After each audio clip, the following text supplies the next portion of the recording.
Hello everyone, नमस्कार। स्वागत है सभी का इंडिया के लार्जेस्ट लर्निंग प्लेटफॉर्म अनअकैडमी पर। और दोस्तों, मैं हूं ईश्वर सिसोदिया। दोस्तों, आज का जो हमारा टॉपिक है बड़ा ही शानदार और मज़ेदार होने वाला है, क्योंकि हिस्ट्री का हम पहुंच गए हैं कहां पर, तुगलक वंश की ओर। दोस्तों, हमारा दिल्ली सल्तनत चल रहा था और हम तुगलक वंश को आज से स्टार्ट करेंगे। और दोस्तों, लेट्स क्रिकेट एग्जाम में आप सभी का स्वागत है। ये हमारे टॉप एजुकेटर है जो प्लस कोर्स में भी आपको पढ़ाते हैं। हमारी पूरी टीम है जो आपको बेस्ट कंटेंट देती है और बेस्ट स्ट्रेटजी के साथ आपको पढ़ाती है। दोस्तों, मेरा नाम है Ishwar Sisodia, director decent academy Beawar, district Rajgarh से। और दोस्तों, पिछले 4 से 5 सालों तक मैं जो है MPPSC की और व्यापम के जो छात्र हैं उनको पढ़ाता आ रहा हूं। दोस्तों, मैंने रेलवे और आर्मी का एग्जाम भी क्वालिफाई किया है। साथ ही साथ अगर बात करें हम दोस्तों, crack MPPSC Vyapam with India largest learning platform, subscription क्यों ले, इसके पीछे बहुत सारे कारण हो सकते हैं। देखिए दोस्तों, पहला यहाँ पर मैं आपको बताऊँ सब्सक्रिप्शन लेने से हमें क्या फ़ायदा है। देखिए, पहली बात तो आपको एक कंटिन्यूटी के साथ आपको पढ़ाई करने का मौका मिलेगा। दूसरी बात, आपको यहाँ पर डेली टेस्ट सीरीज, भैया आप पढ़ते हैं तो टेस्ट सीरीज वगैरह नहीं लगाते हैं, तो उससे आपको जो है पता नहीं चलता कि हम कितना पढ़े हैं और कितना हम भूले हैं, तो ये बात भी हमें यहाँ पता चलती है। दूसरी बात है दोस्तों, यहाँ पर live test series, recorded video and आपको जो लाइव सेशन, साथ ही साथ स्ट्रक्चर कोर्स, अनलिमिटेड एक्सेस, बहुत सारी चीज़ें आपको यहाँ पर मिलती है दोस्तों। तो MPPSC व्यापम का अगर आपने सब्सक्रिप्शन नहीं लिया है तो आज ही अपना सब्सक्रिप्शन ले ले और अपनी तैयारी को एक नई दिशा प्रदान करें। दोस्तों, बहुत ही शानदार टीचर यहाँ पर पढ़ाते हैं, सारे का सारा एक्सपीरियंस टीचर जो है यहाँ पर पढ़ाते हैं, टॉप एजुकेटर पढ़ाते हैं पूरे ऑल MP के। तो दोस्तों, अगर आप सब्सक्रिप्शन लेना चाहते हैं तो आप बिल्कुल ले लीजिएगा। और अगर आप सब्सक्रिप्शन लेते हैं तो वहाँ पर एक रेफरल कोड का यूज़ होता है, उसमें अगर आप मेरा रेफरल कोड यूज़ करोगे तो आपको उससे डिस्काउंट मिल जाएगा। दोस्तों, अगर आपने अभी तक मेरा MPPSC व्यापम अगर ऐप डाउनलोड नहीं किया हमारा अनअकैडमी का, तो इस ऐप को आप डाउनलोड कर लीजिएगा। डाउनलोड करने के बाद आपको क्या करना है, यहाँ पर MPPSC व्यापम कैटेगरी में जाना है और यहाँ पर जाकर आप स्पेशल क्लास में जाकर मेरा नाम सर्च कर लेना। दोस्तों, यहाँ पर स्पेशल क्लास में जाकर आप नाम सर्च कर लीजिएगा ईश्वर सिंह। जिस भी टीचर से आप पढ़ना चाहते हैं वहाँ पर आप उस टीचर का नाम सर्च कर लीजिएगा। दोस्तों, जैसा कि मेरा नाम है ईश्वर सिसोदिया, ईश्वर सिंह कर लीजिएगा आप लोग। जैसे आप ईश्वर सिंह सर्च करोगे मेरी प्रोफाइल खुल के आ जाएगी। दोस्तों, वहाँ पर जैसे प्रोफाइल खुल के आती है आप लोग वहाँ पर कर लीजिएगा मुझे क्या, फॉलो। तो दोस्तों, अगर आप वहाँ फॉलो करोगे तो इससे ये होगा कि आपको मेरा डेली का लाइव सेशन आपको मिलना चालू हो जाएगा। ठीक है दोस्तों, चलिए आगे बढ़ते हैं दोस्तों। व्यापम और MPPSC का जो सब्सक्रिप्शन प्लान है दोस्तों, वो कैसा क्या रहता है, तो थोड़ा सा ये फीस जो है इंक्रीज हो गई है। यहाँ पर ये ओल्ड फीस है लेकिन ये इंक्रीज हो गई दोस्तों। तो इंक्रीज होकर ये जो फीस बढ़ी है दोस्तों, ध्यान देना, ये जो फीस बढ़ी है ये इंक्रीज होकर बढ़ गई है कितनी, तो ध्यान देना, ये हो गई आपकी 1600 रुपये। यानी कि अगर आप विदाउट कोड के है ना, जब आप कोड डालोगे तो ये फीस अपना आप कम हो जाएगी। जैसे यार रेफरल कोड यूज़ करोगे ना तो ये फीस कम हो जाएगी। आप भाई पैसे लग रहे हैं तो कुछ चीज़ मिलेगी भी आपको, है ना। ऐसा लगता है हमें कभी कभी कि पैसे लग रहे हैं यहाँ तो, लेकिन कहीं ना कहीं उसमें पैसे इसीलिए लिए जा रहे हैं, कहीं ना कहीं बात तो होगी उसमें, है कि नहीं। तो यहाँ पर 1600 रुपये का ये कोर्स पड़ रहा है, जो अगर आप इसमें डिस्काउंट चाहते हो तो आप रेफरल कोड यूज़ कर लीजिएगा, 10% आपका ऑफ हो जाएगा। यहाँ पर भी दोस्तों ये जो फीस है बढ़ गई है, लेकिन अगर आप देखिए 12 महीने का और 24 महीने का और 6 महीने का, इनमें लेने में आपको फ़ायदा लग रहा है। देखो, आप यहाँ पर मंथ के हिसाब से 1400 लग रहे हैं, यहाँ पर मंथ के हिसाब से आपको 1100 लग रहे हैं, यहाँ पर मंथ के हिसाब से मात्र 583 और 350 लग रहे हैं। तो ये पर मंथ के हिसाब से आप देख लो ना कि भाई फीस यहाँ कम लग रही है, यहाँ ज़्यादा लग रही है, मतलब ज़्यादा महीने को अलग हुए तो फीस कम लगेगी। तो सीधी सी बात है कि अगर मान लो आप यहाँ पर लेते हैं तो ये पड़ेगा आपको कितने का, 8800 रुपये का। लेकिन अगर आप ये लेते हैं दोस्तों तो यही पड़ेगा आपको 7500 के समथिंग पड़ जाएगा आपको रेफरल कोड यूज़ करने के बाद। और साथ ही साथ ये भी आपको अभी वर्तमान में तो 12800 का पड़ रहा है, लेकिन अगर आप इसमें रेफरल कोड यूज़ करोगे तो ये भी आपको 11000 के समथिंग पड़ जाएगा। ठीक है दोस्तों, क्लियर सभी का। तो 10% का डिस्काउंट मिलेगा। मैं रेफरल कोड यूज़ कर लेना दोस्तों ईश्वर, इसी रेफरल कोड से आपको मिलेगा डिस्काउंट। ओके, नेक्स्ट आगे बढ़ते हैं दोस्तों। अब हम बात करते हैं आगे। तो दोस्तों, अभी हमारा मध्यकालीन भारत चल रहा है और मध्यकालीन भारत को हम पढ़ रहे हैं। डेली मेरी लाइव क्लासेस चल रहती है दोस्तों। MP 360 चैनल है हमारा यूट्यूब चैनल, उस पर डेली लाइव क्लासेस मिलती है आपको। शाम को 6 बजे मैं डेली लाइव क्लासेस लेके आता हूँ आप लोगों के लिए। तो दोस्तों, करते हैं स्टार्ट आज का हमारा सेशन जो है। आज हम स्टार्ट करने वाले हैं तुगलक वंश के बारे में। तो तुगलक वंश को आज से हम पढ़ना चालू करेंगे। तुगलक वंश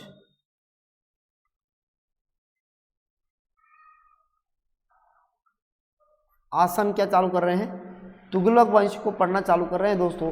तो आप सभी लोग जो है पेन कॉपी लेके बैठना है। अगर आप नोट्स बना रहे हैं तो और अच्छी बात है, तो नोट्स बना रहे हो तो पेन कॉपी लेके बैठ जाओ और बहुत ही शानदार तरीके से आप नोट्स बना सकते हैं दोस्तों, ठीक है ना। तो जो भी बच्चा नोट्स बनाना चाहता है आप लोग नोट्स बना लीजिएगा। 1 मिनट हो, मैं इसको सही कर देता हूँ, ठीक है। तो तुगलक वंश को आज हम स्टार्ट करने वाले हैं दोस्तों। तुगलक वंश के बारे में आज से हम पढ़ना चालू कर रहे हैं। तो तुगलक वंश को आज से हम स्टार्ट कर रहे हैं। चलिए करें स्टार्ट। तो तुगलक वंश के बारे में ध्यान देना दोस्तों। तुगलक वंश का जो शासनकाल चलता है वो चलता है 1320 से लेकर 1412 तक। 1320 से लेकर 1412 ईस्वी तक शासन चलता है किसका, तुगलक वंश का। दोस्तों आप सभी को बताया था मुबारक खिलजी की मृत्यु हो जाती है। मुबारक खिलजी की मृत्यु के पश्चात दोस्तों यहाँ पर हमारे यहाँ पर किसकी स्थापना हो जाती है, तुगलक वंश की स्थापना हो जाती है, ठीक है ना। तो तुगलक वंश की जब हमारे यहाँ पर स्थापना हो जाती है तो यहीं से तुगलक वंश स्टार्ट हो जाता है दोस्तों। और तुगलक वंश की स्थापना के पश्चात ध्यान देना, तुगलक वंश की स्थापना के पश्चात दोस्तों हमारे यहाँ पर सबसे पहले ये तुगलक वंश की जो स्थापना हुई थी, इस स्थापना के दौरान सबसे पहला जो संस्थापक आता है तुगलक वंश का, उसका नाम था दोस्तों गयासुद्दीन तुगलक। कौन था, गयासुद्दीन तुगलक। इसी गयासुद्दीन तुगलक ने दोस्तों हमारे यहाँ पर सबसे पहले तुगलक वंश की स्थापना की थी। तो तुगलक वंश का संस्थापक कौन कहलाएगा, गयासुद्दीन तुगलक कहलाएगा। तो गयासुद्दीन तुगलक आता है दोस्तों, और गयासुद्दीन तुगलक का शासनकाल जो चलता है इसके बारे में मैं आपको बता देता हूँ। गयासुद्दीन का शासनकाल चलता है 1320 से लेकर 1325 तक, यानी कि 1320 से लेकर 1325 तक जो शासन करेगा वो आपका करेगा कौन, गयासुद्दीन तुगलक, ठीक है ना। गयासुद्दीन तुगलक के बारे में अब हम पढ़ना चालू करते हैं। ये हमारा तुगलक वंश का संस्थापक हुआ गयासुद्दीन तुगलक, ठीक है दोस्तों। क्लियर सभी का, आ रहा सभी को समझ में यहाँ तक, ओके।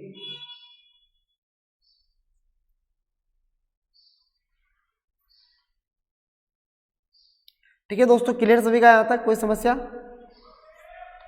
ध्यान देना दोस्तों, इसके बारे में और क्या उल्लेख मिलता है तो इसके बारे में थोड़ा सा मैं बता देता हूँ। इसका जो वास्तविक नाम था दोस्तों, इसका वास्तविक अगर नाम की बात करें हम तो ये गाजी मलिक की इसका वास्तविक नाम था। वास्तविक नाम इसका था गाजी मलिक,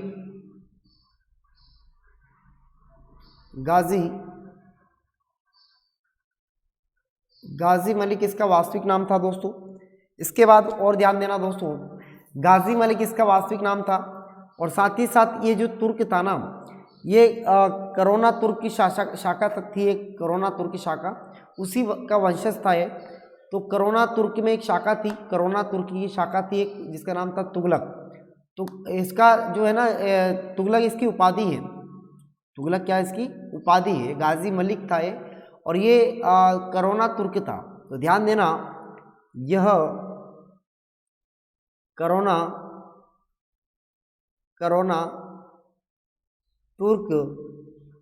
करोना तुर्क शासक था। ये करोना तुर्क शासक था, इसका वास्तविक नाम गाजी मलिक था।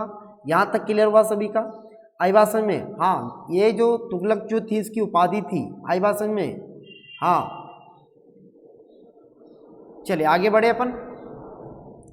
इसके बाद में और क्या ध्यान देना, ये जो गाजी मलिक जो इसका उपनाम नाम है ना दोस्तों, ये गाजी मलिक जो है, गाजी का मतलब होता है अपने नाम के साथ इसने गाजी शब्द लगाया था, और गाजी मलिक जो है इसका वास्तविक नाम रखा था इसने। तो गाजी मलिक का जो वास्तविक नाम जो रखा था, इस गाजी का मतलब यह था कि काफिरों का वध करने वाला सुल्तान।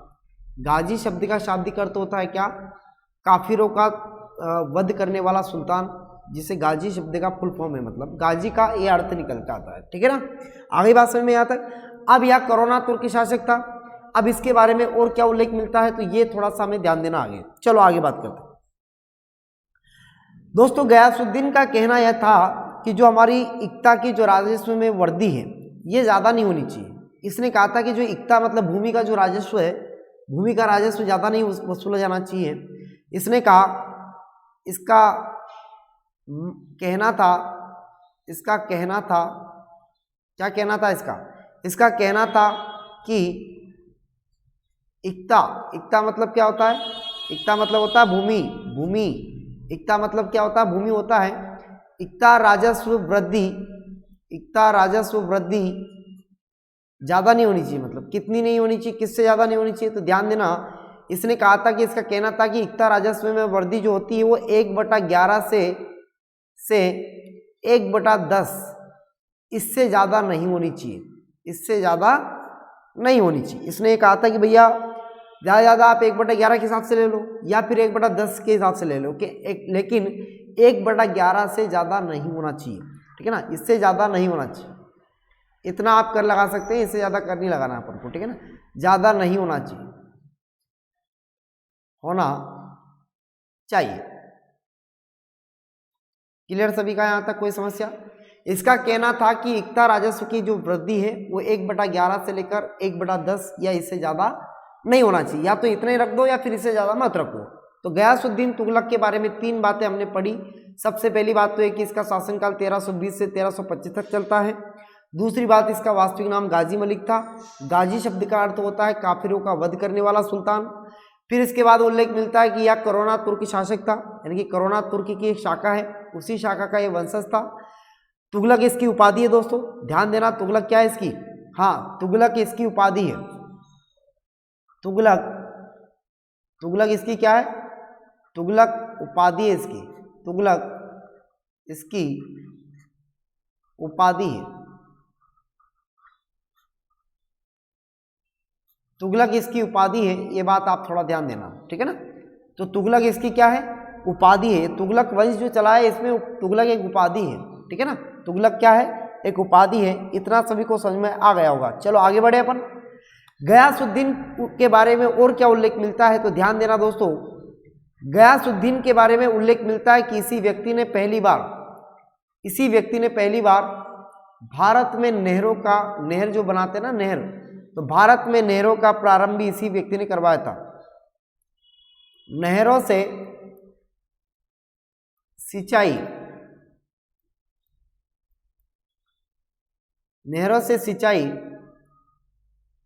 करने की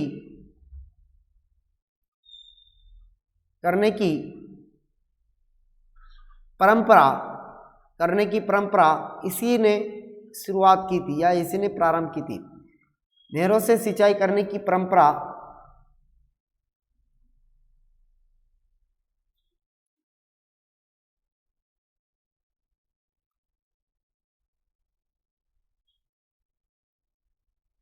इसी ने क्या की थी? नहरों से सिंचाई करने की जो परंपरा होती है उसकी शुरुआत इसी व्यक्ति ने की थी। यहां तक क्लियर हुआ सभी का? कोई समस्या? आगे बात समझ में? चलिए आगे बढ़ते हैं दोस्तों। कहा था कि इसी के शासनकाल में एक और बात उल्लेख मिलती है कि इसी के शासनकाल में पहली बार हमारे भारत में सुचारू रूप से डाक व्यवस्था की शुरुआत हुई थी।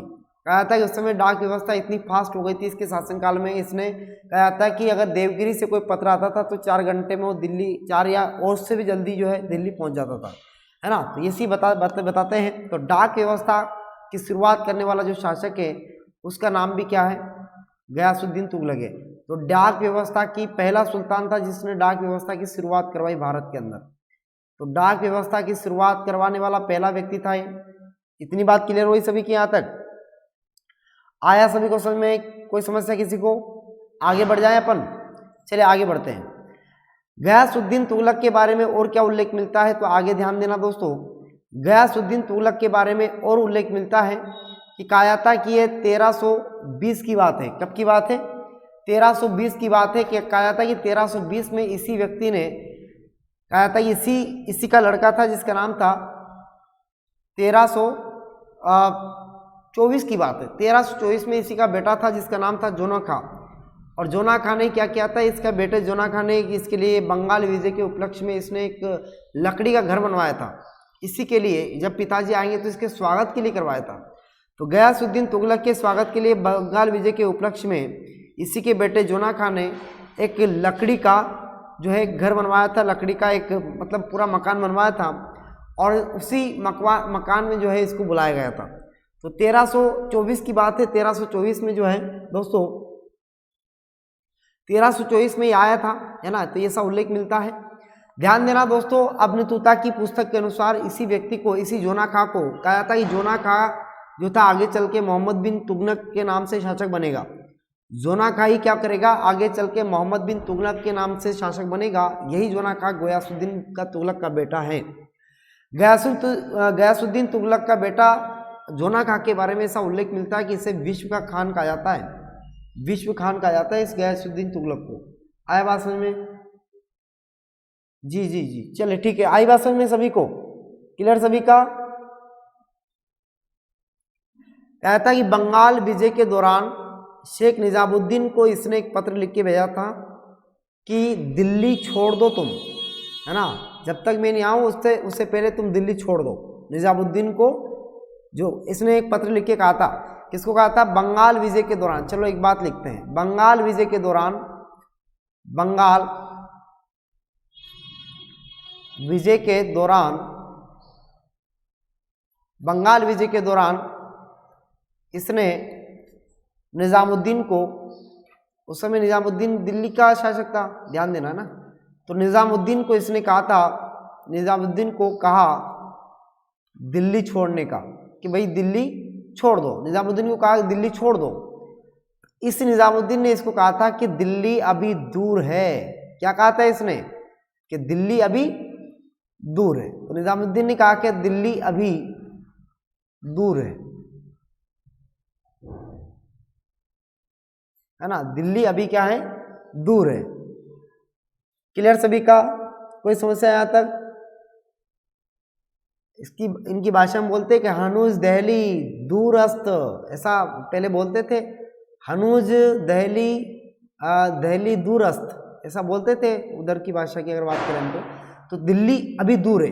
इसको अगर तुर्की भाषा में अगर बात करें तो हम कैसे?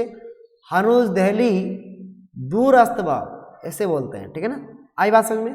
तो तुगलक वंश का गयासुद्दीन तुगलक के बारे में ध्यान देना दोस्तों, 1320 से लेकर 1325 तक इसका शासनकाल चलता है।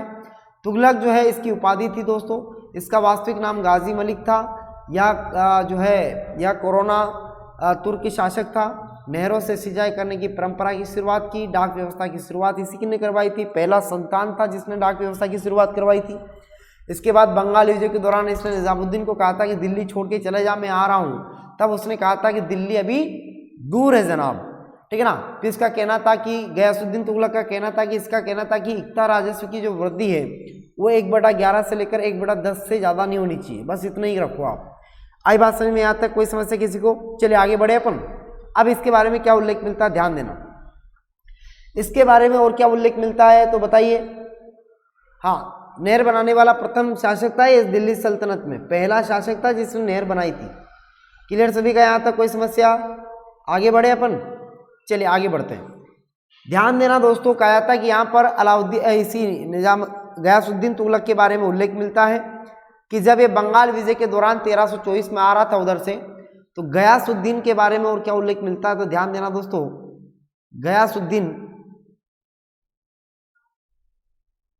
गयासुद्दीन के बारे में उल्लेख मिलता है कि 1324 की बात है। 1324 में ये बंगाल विजय के उपलक्ष्य में बंगाल इसने जीत लिया।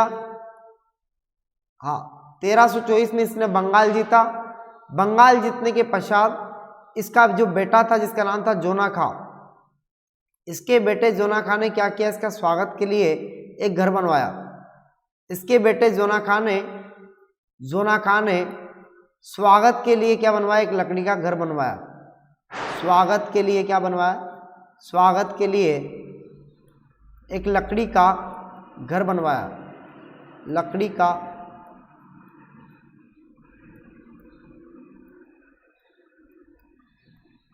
घर बनवाया ना, लकड़ी का अच्छा प्यारा सा घर बनवाया उसने, बहुत शानदार घर बनवाया लकड़ी का, है ना। और लकड़ी का घर में जो है जो ना वो आया गयासुद्दीन, है ना, बड़ा प्यारा सा इसने लकड़ी का घर बनवाया, है ना। ऐसा घर बनवा दिया इसने लकड़ी का,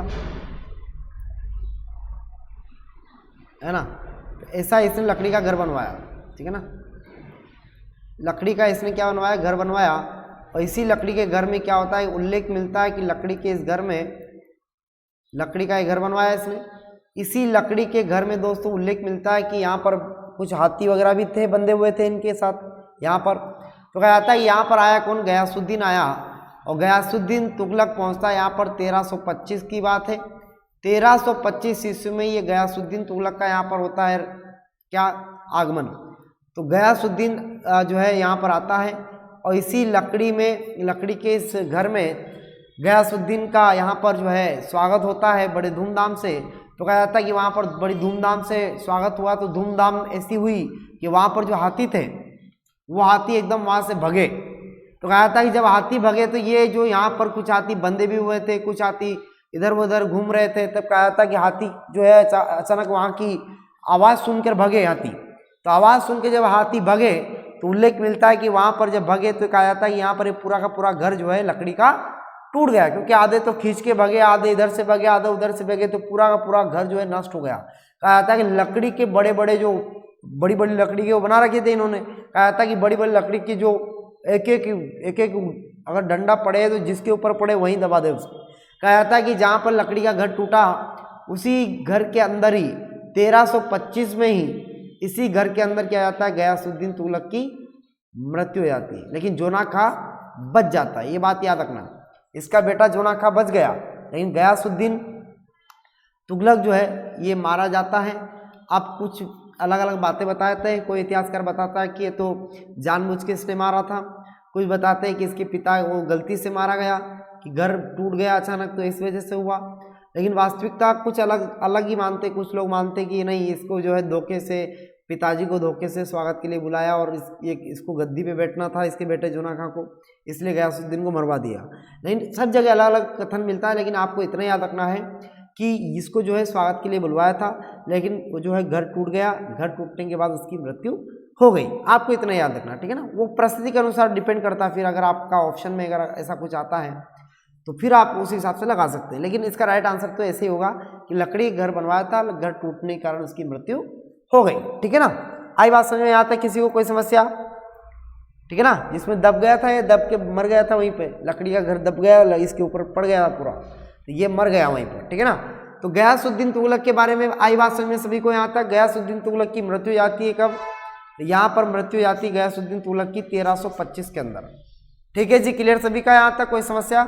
चलो अब आगे बढ़ूँ मैं, अब आगे बढ़ते हैं दोस्तों। अगला जो हमारा शासक रहेगा वो रहेगा कौन सा, मोहम्मद बिन तुगलक। तो अगला शासक जो हम पढ़ेंगे उसको पढ़ेंगे मोहम्मद बिन तुगलक के बारे में, मोहम्मद बिन तुगलक, ठीक है दोस्तों। ये मोहम्मद बिन तुगलक जो है ना, ये जोना खां ही है। ये कौन है, जोना खां है। इसका वास्तविक नाम क्या है, तो ध्यान देना दोस्तों, वही आदमी है जिसने अपने पिताजी को लकड़ी के उसके तले दबा दिया था। भाई ये बच कैसे गया, फिर जोना खां कैसे बच गया, उसके पिताजी मर गए, ये बच गया, क्या चक्कर है, चक्कर तो है कुछ ना कुछ। तो चलिए आगे बढ़ते हैं। तो ये वही शासक था, इसका वास्तविक नाम जो है जोना खां ही है। ये किस नाम से शासक बनता है, तो ये जो शासक बना था वो बना था मोहम्मद बिन तुगलक के नाम से। आई बात समझ में सभी को। ध्यान देना दोस्तों, इसका सबसे लंबा शासन चलता है और तुगलक वंश का शासन ही लंबा चलता है। ध्यान देना दोस्तों, इसका शासनकाल चलता है 1325 से लेकर लगभग चलेगा 1351 तक। तो 1325 से लेकर 1351 तक राज करेगा जोना खां, ठीक है ना। क्लियर सभी का, यहाँ तक कोई समस्या किसी को, ठीक है, ओके। ध्यान देना, इसका वास्तविक नाम था क्या दोस्तों, तो इसका वास्तविक नाम था जोना खां। इसका वास्तविक नाम क्या था, जोना खां था। तो वास्तविक नाम हो गया जोना खां। आगे ध्यान देना दोस्तों, इसका वास्तविक नाम जोना खां हो गया। अब इसके बारे में क्या क्या उल्लेख मिलता है, ध्यान देना। जोना खां को विश्व का खान भी कहा जाता है। इसे विश्व का खान भी कहते हैं, विश्व का खान भी कहा जाता है। इसे विश्व खान भी कहा जाता है, ये भी आपको याद रखना है।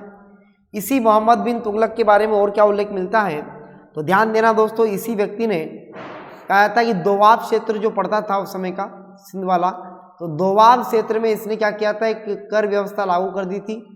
दोवाब क्षेत्र में इसने 1325 से लेकर 1327 के बीच में, 1325 से लेकर 1327 में यहाँ पर इसने क्या किया था, जो टैक्स था कर में वृद्धि कर दी इसने। तो वहाँ की जनता बड़ी परेशान हो गई बेचारी। तो इसने क्या किया, कर योजना लागू की थी, कर में वृद्धि की योजना लागू की, लेकिन कहा जाता है कि वहाँ की जनता इस कर को पे नहीं कर पाई। तो ये योजना इसकी कैसी रही, असफल रही।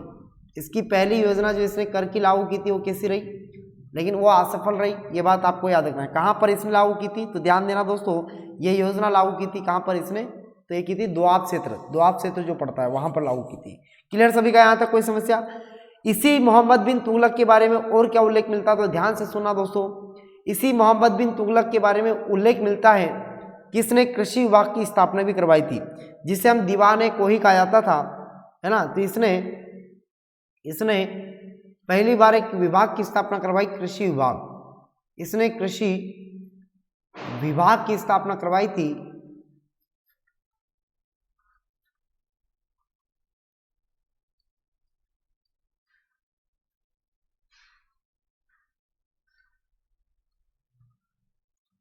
जिसे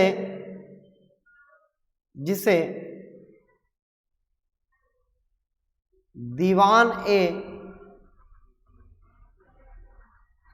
को ही कहा जाता है। जिसे क्या कहा जाता है, दीवान ए को ही कहा जाता है। ये आपको याद रखना है, ठीक है ना। तो इसने कृषि विभाग की भी स्थापना करवाई, जिसे दीवान ए को ही कहा जाता है। यह भी आपको याद रखना है। क्लियर सभी का, ठीक है ना। हाँ, जिसका प्रमुख कौन होता था, तो प्रमुख तो आपका अमीर कोई होता था। जिसका प्रमुख कौन होता था, ध्यान देना, इसी विभाग का जो प्रमुख आदमी होता था, मैनेजर, बड़ा वाला मैनेजर। तो जिसका प्रमुख जो होता था उसे हम पहले क्या कहते थे, तो ध्यान देना, इसके प्रमुख को आमीर को ही कहा जाता था। आमीर ए को ही कहा जाता था, ठीक है ना। अमीर को ही कहते थे। जो भी विभाग का अधिकारी होता था उसे हम क्या बोलते थे, अमीर को ही कहते थे। क्लियर सभी का, ओके। चलिए अब आगे बढ़ते हैं दोस्तों। इसी विभाग के तहत इसी मोहम्मद बिन तुगलक ने किसानों को एक राहत भी दी। कहा जाता है कि इसी मोहम्मद बिन तुगलक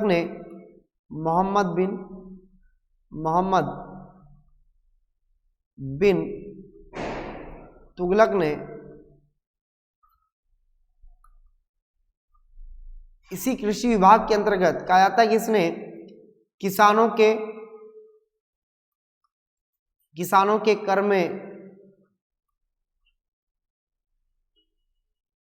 कर में छूट भी दी। इस व्यक्ति ने छूट दी, साथ ही साथ इसने किसी ऋण माफ किया कुछ लोगों का, कुछ लोगों की कर्ज माफी भी करवाई इसने, है ना। तो ऋण माफ किया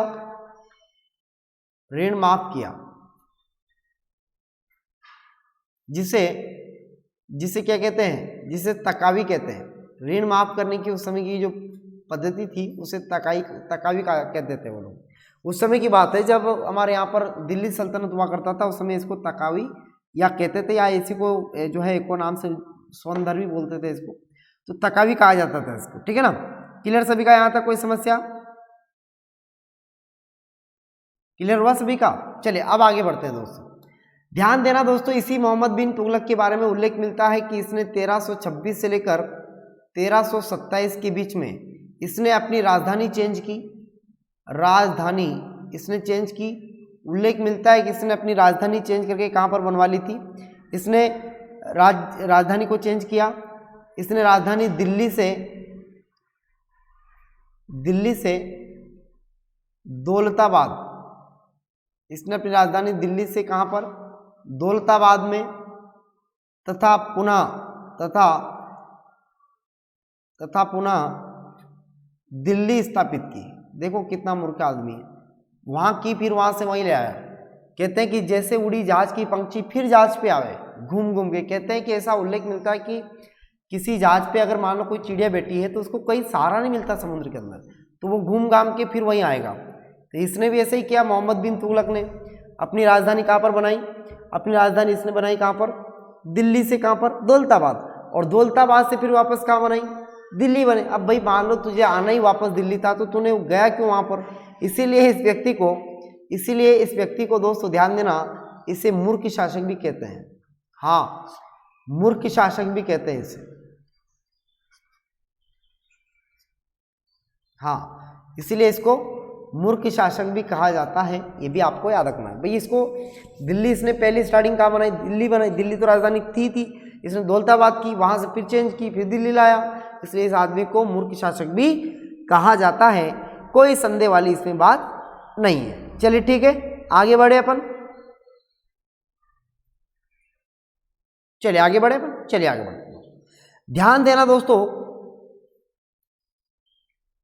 उल्लेख मिलता है कि 1329 से लेकर 1330 के बीच में मोहम्मद बिन तुगलक के शासनकाल में चांदी के सिक्कों की कमी को देखते हुए इसी मोहम्मद बिन तुगलक ने चांदी के कुछ सांकेतिक भाषा में जो है चांदी के सिक्के जारी करवाए, लेकिन नकल को नहीं रोक पाया, लोगों ने कॉपी करना चालू कर दिया उसी सिक्कों पर, इसलिए ये जो है सिक्के फिर असफल रही, ये योजना भी इसकी असफल रही।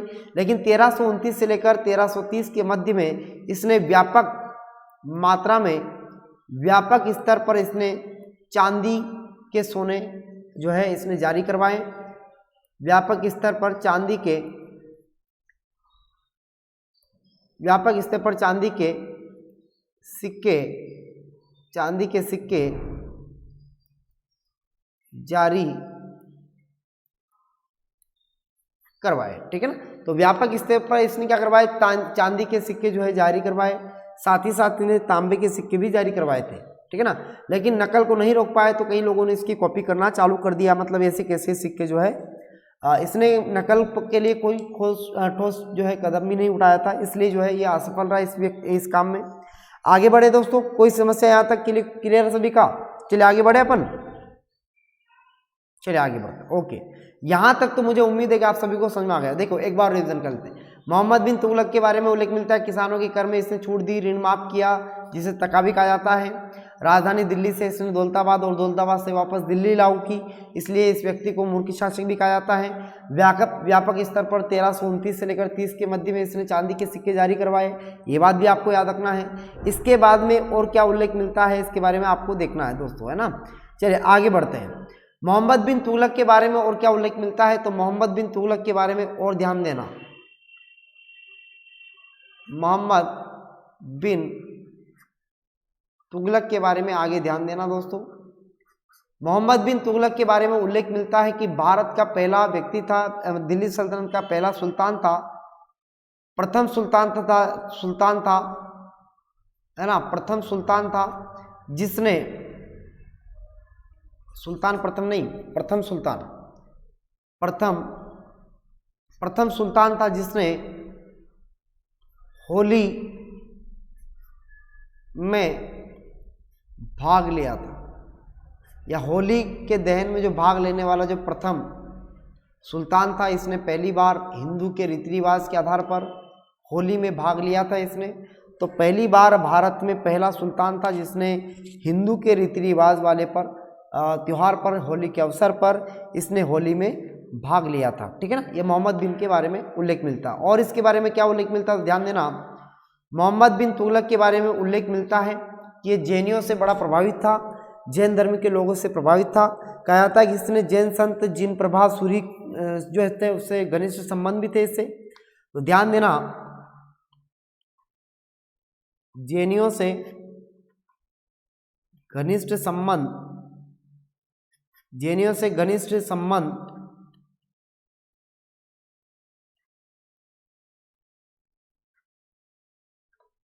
होने के कारण, जैनियों से घनिष्ठ संबंध होने के कारण कहा जाता है कि इसने उनको जो है भूमि भी दान में दी थी। वहां के जो जैन संत थे, जैन संत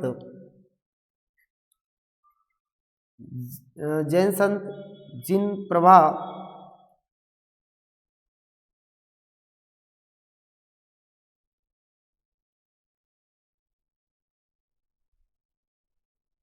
जैन संत जिन प्रभा को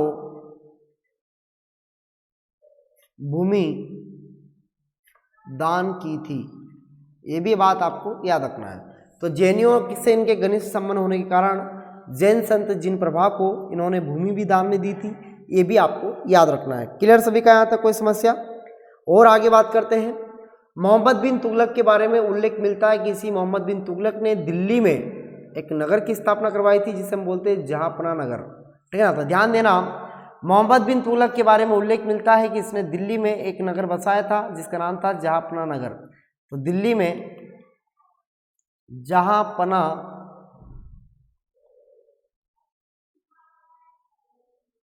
नगर बसाया। और इसके बारे में क्या उल्लेख मिलता है, तो कहा था कि ये 1351 में कहा था कि सिंध प्रांत के पास ठट्टा में गया था, वहां पर किसी से विद्रोह दबाने के लिए गया था। तो 1351 में ठट्टा में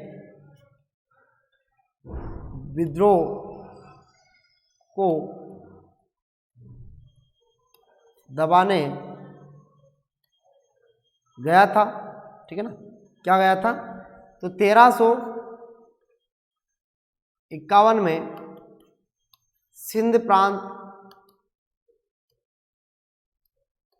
प्रांत में ठट्टा जगह पड़ती है। सिंध प्रांत ठट्टा में विद्रोह के दौरान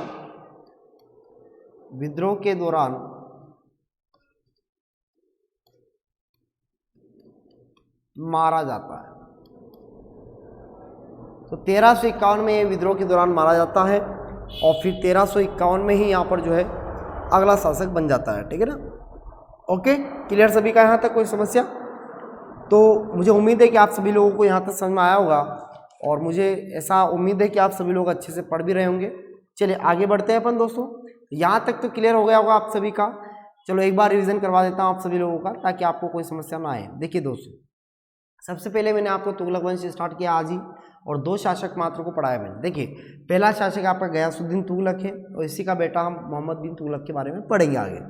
1320 से लेकर 1412 तक जो है जो हमारा जो तुगलक वंश चलता है, सर्वाधिक जो है इन्होंने शासन भी किया हमारे यहाँ पर। गयासुद्दीन तुगलक जो है सबसे पहला राजा था, यही संस्थापक था, और इसने सबसे पहले तुगलक जो है वंश की स्थापना की थी, इसलिए संस्थापक भी इसे कहा जाता है। इसका वास्तविक नाम दोस्तों गाजी मलिक था, और गाजी शब्द का अर्थ होता है काफिरों का वध करने वाला सुल्तान। साथ ही साथ इसने तुगलक एक इसकी उपाधि थी।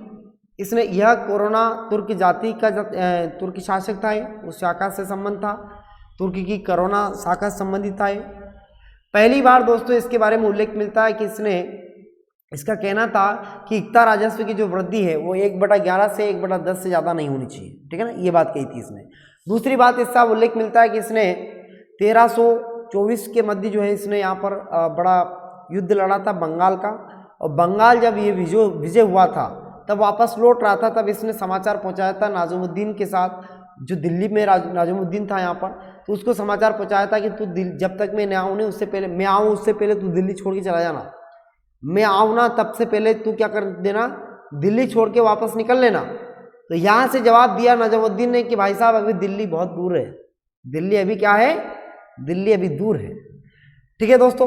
फिर इसके बाद उल्लेख मिलता है कि इसने नहरों से सिंचाई कराने की परंपरा पहली बार शुरुआत करवाई थी, जबकि पहली बार नहरों की संचालन कराने वाला व्यक्ति कौन था, गयासुद्दीन तुगलक था।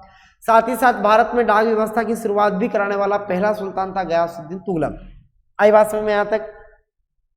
गयासुद्दीन तुगलक के बारे में उल्लेख मिलता है कि 1324 में बंगाल इसने जीत लिया था। बंगाल जीतने के पश्चात इसका बेटा जोना खा था, और उसी अपने बेटे जोना खा ने इसके लिए स्वागत के लिए क्या बनवाया था, एक लकड़ी का घर बनवाया था। और कहा था कि इसी 1325 में यहाँ पर ये पहुँचता है, और लकड़ी के घर में क्या होता है, अचानक जो है सेनाइयाँ बजती है, और जब सेनाइयाँ बजती है तो आपस में जो है हड़कंप मचती है, हाथी इधर उधर भागते हैं। तो कहा जाता है कि लकड़ी का घर यहाँ पर टूट गया, और लकड़ी का घर जैसे टूटा, कहा जाता है कि बाकी सारे लोग बाहर निकल गए, गयासुद्दीन अकेला अंदर रह गया और दबकर उस लकड़ी के घर में मर गया। आगे बात समझो सभी को। तो 1325 में गयासुद्दीन तुगलक मर जाता है। आगे ध्यान देना दोस्तों, इसका बेटा जोना खा है वो अलग नाम से शासक बना है, कौन से, मोहम्मद बिन तुगलक के नाम से शासक बना। 1325 से लेकर 1351 तक मोहम्मद बिन तुगलक का शासन चलता है। इसका वास्तविक नाम जोना खा था दोस्तों, तो जोना खा के नाम जो है इसका वास्तविक था, लेकिन ये किस नाम से शासक बनता है, तो मोहम्मद बिन तुगलक के नाम से शासक बनता है। इसके बाद उल्लेख मिलता है कि इसने विश्व खान की उपाधि भी धारण कर रखी थी, यानी कि इसे विश्व का खान भी कहा जाता है। इसने कृषि विभाग की स्थापना करवाई पहली बार भारत में। साथ ही साथ इसने उसी को जो उस समय कहा जाता था दीवान ए कोही, और इस विभाग का जो प्रमुख होता था उसे अमीर ए कोही कहा जाता था। दोआब क्षेत्र में 1325 से लेकर 1327 तक इसने कर योजना भी लागू की, जो कि कैसी रही, असफल रही, क्योंकि कहा जाता है कि वहाँ के बड़ी गरीब परिवार के लोग रहते थे, बेचारे कर भी नहीं भर पाते थे। और उसी समय वहाँ पर एक ऐसा माना जाता है कि दिल्ली में प्लेग की बीमारी फैल गई थी, है ना, तो कहा जाता है इसी के समय फैली थी वो भी। और मोहम्मद बिन तुगलक ने कहा जाता है यहाँ पर अपनी राजधानी 1326 में दिल्ली से कहाँ स्थानांतरित कर दी थी, दौलताबाद, और दौलताबाद से फिर वापस उसी साल कहाँ पर कर दी, दिल्ली में कर दी। तो इसीलिए जो इस व्यक्ति को मूर्ख शासक भी कहा जाता है। 1329 से लेकर 1330 तक व्यापक स्तर पर इसने चांदी के सिक्के की कमी को पूरा करते हुए चांदी और तांबा दोनों के सिक्के जारी करवाए थे। किसानों के कर में छूट दी, साथ ही साथ ऋण माफी और कर्ज माफी भी करी इसने। इसी को कहा जाता है तकावी कहा जाता था इसको, ऋण माफी को। इसके बाद ध्यान देना दोस्तों, आगे की कहानी क्या है। मोहम्मद बिन तुगलक के बारे में उल्लेख मिलता है कि इसने पहला सुल्तान था जिसने होली के अवसर पर होली में भाग लिया था। इसके बारे में और भी उल्लेख मिलता है कि दिल्ली में इसने जहांपना नगर की स्थापना करवाई थी, यानी कि जहांपना नगर को बसाया था दिल्ली में। इसके बारे में उल्लेख मिलता है कि इसने जैनियों के साथ इसके घनिष्ठ संबंध थे। तो जैनियों में जैन संत थे जिन प्रभा, और उन्हीं जैन प्रभा संत को इन्होंने क्या किया था, भूमि दान में दे दी थी। 1351 में थट्टा में विद्रोह को दबाने के लिए गया था, और इसी थट्टा में जाने के विद्रोह में कहा जाता है कि इसकी मृत्यु हो जाती है, और मोहम्मद बिन तुगलक 1351 में ही परलोक पधार जाते हैं। आई बात समझ में आता है, क्लियर सभी का। इसके बाद अगला जो राजा बनेगा उसका नाम रहेगा फिरोज शाह तुगलक, और फिरोज शाह तुगलक के बारे में हम आगे पढ़ेंगे। ठीक है दोस्तों, आज के लिए इतना ही, और मिलते हैं फिर नेक्स्ट क्लास में। तब तक के लिए नमस्कार, जय हिंद, जय भारत सभी को। और दोस्तों वीडियो कैसा लगे आप सभी को कमेंट करके ज़रूर बताएं दोस्तों, स्पेशली आप लोगों के लिए बता रहे हैं हम, और बहुत ही अच्छे से पढ़ाने की कोशिश की दोस्तों। तो मुझे उम्मीद है आप लोगों को ये वीडियो पसंद आएगा। ठीक है दोस्तों, चलिए तो आगे बढ़ते दोस्तों अपन। तो MP let's crack MP exam में आप सभी का बहुत बहुत स्वागत करता हूं दोस्तों। आपको PDF फाइल प्राप्त करने के लिए आप हमारे टेलीग्राम ग्रुप को ज्वाइन कर लीजिएगा। टेलीग्राम ग्रुप का नाम है दोस्तों MP 360 बाय ईश्वर सर, MP 360 बाय ईश्वर सर। आप इस टेलीग्राम ग्रुप को ज्वाइन कर लीजिएगा। टेलीग्राम ग्रुप को ज्वाइन करने के बाद आपको पल पल की जो है लिंक भी आपको वहाँ पर मिल जाएगी, जब जब लाइव क्लासेस रहेगी उसकी लिंक भी वहाँ मिलेगी। साथ ही साथ आपको PDF फॉर्मेट भी वहाँ पर, आपको PDF फाइल भी मिल जाएगी सभी लेक्चर्स की। तो PDF फाइल भी आपको वहाँ पर अवेलेबल करवाई दी जाती है, ठीक है ना।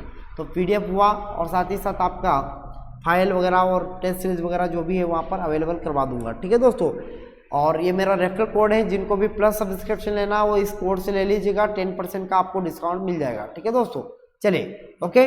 तो ऑल द बेस्ट दोस्तों। यूट्यूब पे कमेंट करना ना भूलें, अच्छा अगर आपको अच्छा लगे तो बिल्कुल कमेंट कर दीजिएगा, है ना, अगर समझ में आया हो तो। ठीक है ना दोस्तों, ठीक है ओके। तो आज के लिए इतना ही दोस्तों, मिलते हैं फिर नेक्स्ट क्लास में। तब तक के लिए नमस्कार, जय हिंद, जय भारत दोस्तों। ओके चलिए, okay bye bye, take care, all the best.